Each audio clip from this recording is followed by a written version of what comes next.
Multi-club ownership. What a thing. Maybe there's a way for it to work properly. Maybe. But it feels as if there are fewer that you can say work properly, where all teams benefit, than those that don't work properly, where the benefit is lopsided or has robbed a club of their identity, their DNA, their connection to their community. I mean, one good one that comes to mind immediately, Tony Bloom, who owns Brighton, Union Saint-Gilloise, and Hearts. There's an example of striving for success with each club individually rather than one team being sacrificed as a feeder for the others. Each entity does multi-club ownership a little differently. Each one has different goals. But the way a couple of entities are executing their multi-club ownership plan is a bit sad. And honestly, executing is a bit of a funny word, if not a grim word in this case, if you take its other meaning, given how some teams are faring under this model under BlueCo and Marinakis, either in the standings or killing the spirit of the club, or both. There's a clear hierarchy driven by finances, of course. There's always a club that is the main priority, with all the others serving into them, feeding into them. We'll later talk about the lesser-known story in the English-speaking world, which is how Evangelos Marinakis is killing a Portuguese side. But first, no doubt you've been following what's happened between Strasbourg and Chelsea, but in case you haven't, Chelsea have now confirmed that Liam Rosenior is their new head coach, and we're told it is a 6-year deal for the man who joins from Strasbourg. So Mr. Rosenior left Strasbourg for Chelsea. Losing a manager mid-season when you're doing well, that's never nice, is it? But Rosenior wasn't the only one who took that Eurostar to London. In fact, there has been 12 player transfers between them this season. That's including this past summer, of course, where things have been a little bit strange. Because prior to this, Strasbourg was still benefiting greatly from BlueCo ownership. We'll get into the culture side of it in a minute, but Strasbourg were signing players that they never would have been able to in the past. In the 3 years prior to BlueCo's takeover, according to Transfermarkt, Strasbourg's expenditure was 7 million euros for the entirety of the 22-23 season. It was 4.5 million for the entirety of the 21-22 season and 12 million for the 2020-21 season. Once BlueCo stepped in, they spent a ton by their standards, 60.7 million, 61.9 million, and 118.5. And of course, each year their final league position improved. Last season, they finished 7th. They qualified for the Conference League, where, by the way, they finished in 1st after the league phase this season. On top of that, the club was heading in a bad direction financially prior to BlueCo, as many French clubs were due to the lack of steady broadcasting income from the league. This hurt some clubs more than others. Now, I'm sure there are some people watching this and saying, well, hang on, what's the problem here? They're giving the fans something they haven't experienced in ages. They're winning, right? Which is true, mostly. Well, they won the Coupe de la Ligue in 2019 before BlueCo came in, after they had climbed up from the bowels of French football. But playing in Europe, being competitive in the league, is a new dimension, right? But there are two things that RC Strasbourg Alsace fans are unhappy with, and I use their full name there, their government name, with intention, because this is a team who is so unique within Ligue 1, or they were, and so similarly the city of Strasbourg, and by extension the Alsace region, are completely unique within the country. Here's Strasbourg Supporters Club member Alexandre Hummel saying, quote, "I don't get why they would buy Strasbourg. Strasbourg is the only professional club in Alsace. There is a strong connection to the local identity, a mix of French and Germanic culture. In 2011, we went back to basics. We fought for our club and the Alsatian roots. It didn't matter what league it was, there was a local grassroots link with the club. It worked very well. We have beaten every attendance record in the 5th, 4th, and 3rd tiers. You would regularly see crowds of 10,000 or 20,000. There was a connection between the club and the city. There was a feeling of achievement as they rose through the French ranks. There was a connection with the players. But now that's all gone." He continued, saying, quote, "It has been slow to emerge, but for me it was clear from the beginning. They use Strasbourg so they can buy a player earlier than they would have otherwise, and they pay a lower transfer fee. When BlueCo arrived, Keller, the president of Strasbourg, was saying we'd be two different entities with our own sporting policies. It has been clear for 18 months that this is not the case. Strasbourg has essentially become Chelsea's B team. Strasbourg has effectively been turned into a side whose ultimate function is to support BlueCo's main focus, Chelsea, and in doing so, yes, they will stay in Liga and they will receive investment, but there is very, very little local connection to the club, if any. The RC Strasbourg that had that grassroots vibe to it has been killed off. And it's easy for those on the outside to say, again, they're winning, they're stable, stop complaining. But that's not what it's all about for those who have stuck with the club forever. That's not what supporting a football club is. Winning is great, yes, but a connection to the club is paramount. How can fans even keep track of who's playing for them? 12 transfers, players moving back and forth. I mean, look at Mamadou Sarr. He went from Lyon to Strasbourg in 2024, then Strasbourg to Chelsea in the summer of 2025, where he made one appearance at the Club World Cup. In August of 2025, he went back to Strasbourg on loan. Now he has returned to Chelsea once again. Or Ishe Samuel Smith, who transferred from Chelsea's U21s to Strasbourg in July of 2025, then was sent back to Chelsea on September 1st of 2025, then was sent on loan to Swansea. I mean, come on, man. 12 transfers this season alone, it's a bit of a farce. You know, the club comes first and their health, yes, but your memories of any cup wins, any triumphs, surprise performances, achievements, or what have you are so closely tied to the players that made it possible as well, that it's a shame that there won't be any Strasbourg legends, so to speak. Everyone is closer to a mercenary who has been deployed to their club.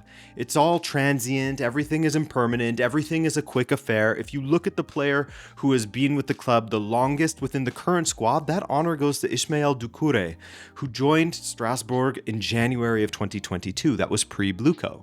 He is the only one.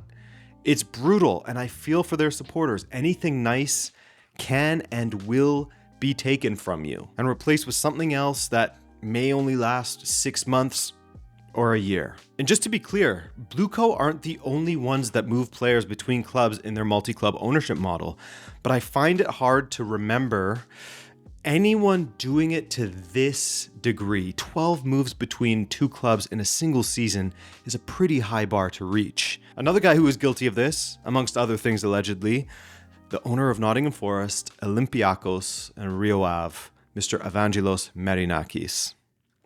I never give promises, I deliver. I think that it's better to deliver than give promises and work hard.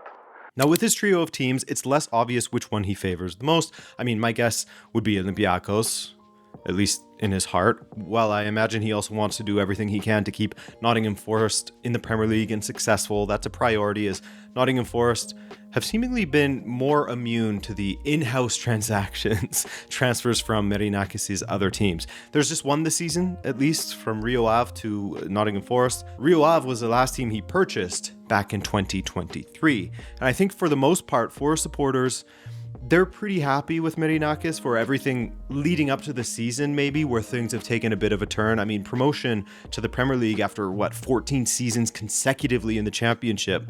A stated ambition from Marinakis to make it back into Europe with Forest. And look, they did that. Yeah, things have fallen apart lately and look completely disorganized, but for the first few years, he was very, very highly celebrated. And in fact, he still is amongst some supporters.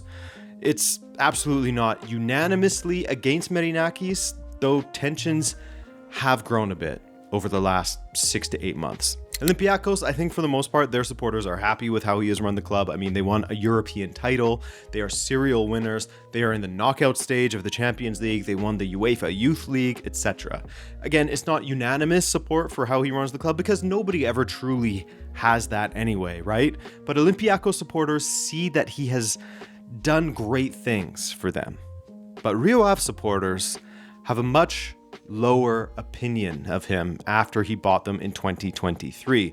Rio Ave was in a poor state, had been relegated recently, and there were actually some promises made. I know he says he doesn't make promises, but in purchasing an 80% stake in Rio Ave, he promised immediate liquidity, strengthening the squad, improving infrastructure, paying off debts, reducing liabilities, salaries paid on time.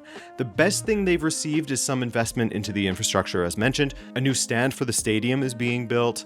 practice pitches, lighting, etc. However, last season's accounts still show that the club has debt of about 20 million euros. There was a question of progression amongst the clubs, of a pipeline. Maybe you'd see talents from South America landing at Rio Ave, moving into Olympiacos, and then eventually Nottingham Forest. But if anything, you've seen Rio Ave become Olympiacos' dumping ground, their B team in a sense, where the progression model from Rio Ave to Olympiacos is visible. After this latest window especially, there's been very little benefit to Rio Ave sporting-wise. The coaching staff is almost entirely Greek, with the former UEFA Youth League winning coach Sotiris Silaidopoulos taking over and having difficulty instilling any kind of style into the team. Plenty of Olympiacos players have come and gone, but they never stick around for more than 6 months or a season at most. I don't entirely blame the coach given the lack of stability. There is no organization at Rio Ave, no communication. Nobody in Villa-du-Conte, where Rio Ave are from, knows who is in charge. Decisions are seemingly made in Greece and in the UK, where Lina Suluku is. She's an executive board member at Rio Ave, as well as the CEO of Nottingham Forest. So a division of her attention there, which contributes to the feeling of zero coherence. There's no plan amongst the clubs, just a revolving door of players coming in and out of Rio Ave. What I'm promising is that we will work hard. When you work hard and you are well organized, you have stability. Stability comes. Not only is there zero stability or a plan at Rio Ave, which has led to a terrible season for them, despite having the 5th most expensive squad in Portugal, by the way, but you have decisions being made that resemble sabotage. Now, the Andre Luiz situation speaks to the hierarchy of the teams, of which Rio Ave is absolutely at the bottom, and speaks to making decisions that benefit the favored teams rather than making the best decision that suits the club. Andre Luiz is a talented winger that was having a fantastic season with Rio Ave, even though they've been struggling this season. Benfica was willing to pay somewhere around 12 million euros for him. But what happened? He was moved to Olympiacos for 6.75 million euros. But it wasn't just him who was moved. Rio Ave's top scorer, Clayton, was also moved on to Olympiacos this January for just 5 million euros. And so this is what Rio Ave are losing. Andre Luiz provided 7 goals and 6 assists. Clayton provided 10 goals and 4 assists. They were genuinely one of the best attacking duos in the entire league. They were responsible for 73% of the team's goals this season. How about financially?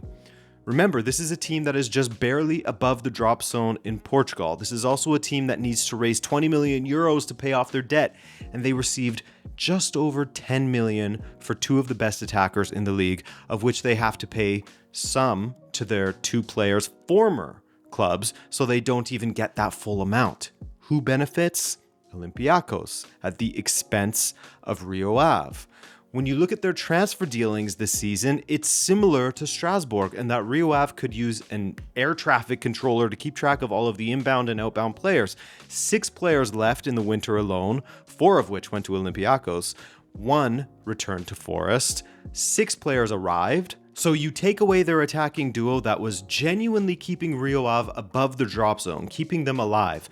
Add in another group of disoriented players off of the Marinakis roller coaster ride, and Rio Ave could be in big trouble here. We have nothing to be concerned with.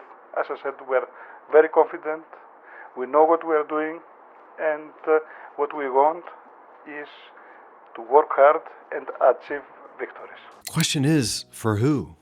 But guys, I'll leave you with this. Here's something to remember about both the Strasbourg supporters and Rio Ave supporters. Something for those of the, well, you should be thankful for the investment crowd, put incredibly eloquently by Portuguese writer Pedro Jorge de Cunha. I've linked to his article below. As he writes, "The club of our heart defines us profoundly, as much as the land where we were born and the country where we live. Being a supporter is an exercise in resistance, persistence, memory, and affection. It is to that badge, those colors, those names that we return weekly on a therapeutic pilgrimage. Let's not play with the feelings of these people. Loving a sports institution, a football team, is not a mere pastime. It's a serious life choice, an irrepressible, existential condition. Thanks for watching, guys. If you enjoyed this, help me out by doing the algorithm encouraging things. Other than that, see you again soon. Later.